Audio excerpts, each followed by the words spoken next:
gis nga njiitu réew mi Macky Sall ak ñi ko wër na moytu ñi wëroon Ablaye Wade bi jamono di toll fii ak ña daan wër ña tolloon fii wër ko ba nëgëni ñi nga xam ne dañ lay wax ne la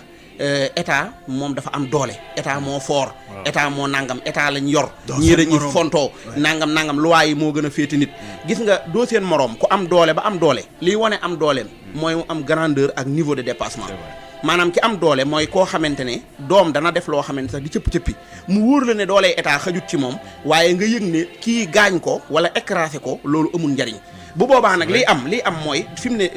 maanaam tey mu autorisé marche wala mu def recul woote ñu toog waxtaan loolu mooy li nga xam ne ku koy wax loolu nga ko war a wax ndax li xeeñ ñi neexut daal d'autant plus que Mbacké doguma la mais yéen a ngi doon wax ñett tey maa ngi yëg ne ñeenti mort moo mujjee am ci manifestation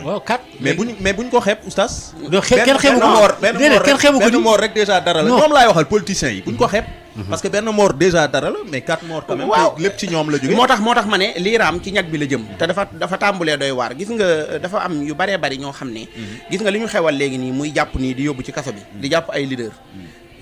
xam nga lan lay indi day mujj leader bu des ci bitti day mel ne yow da ngaa wor nekkoo gëriyee boo seetloo tey Ousmane Sonko di wax marcham bee nekk ca kanam bi muy woote wax ne Macky dana ma jàpp wala nangam c'est-à-dire bu woote waatee marche te moom génnul këram ñu jàpp ngañ wala ñu jàpp paate wala ñu jàpp demba day mujj day mel ne moom day woote leader yi di génn ñi leen di jàpp te moom duñ ko jàpp day mujj dem kaso mbirum gëriyee lay doona tut léegi mbir moo xam ne mbirum sanction lay doon ñëppay pare pour dem ndaw ñi itam day mujj ñiy marche lu baree bari moo leen di maanaam nit dafa bëgg luñ ko tere daf koo bëgg da koy bëgg a jëli ci kàttanam ak dooleem moo tax loolu nag mooy lii raam ci ñag bi la jëm moo tax lii raam ci ñag bi la jëm te opération tànqal Macky bii ñu woote nga xamante ne démb université sëñ bi kondung jeeg rés jël xëmm na lool yooyu maanaam li ci nekk gis nga yàlla dafa wax ne maay joxe nguur mais képp ku yàlla jox nguur te amoo yërmande booy daanu dalay bett